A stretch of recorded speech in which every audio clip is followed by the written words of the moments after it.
జరిగిపోయింది. సో ఇది ప్రజలు ఓడించిన ఓటమి కాదు. ఎందుకంటే మనం ఏ తప్పు చేయలేదు. ఇంత ఘోరంగా ఓడిపోవాల్సిన తప్పులైతే వైఎస్ఆర్సీపీ నాయకత్వమో పార్టీయో ఎమ్మెల్యేలో చేయలేదు అనేది నేను ఘంటాపథంగా చెప్పగలను. ఏం జరిగింది అనేది ఈ రోజు కాకపోతే ఏదో ఒక రోజు బయటకు అనేది వస్తుంది. ఆ రోజు కూడా ప్రజలు తెలుసుకుంటారు.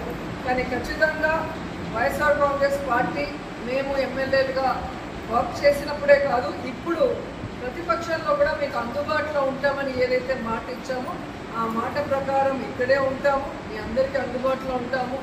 మిమ్మల్ని మా కుటుంబ సభ్యులు కానీ మేము ఉన్నంత వరకు కూడా భావిస్తాము.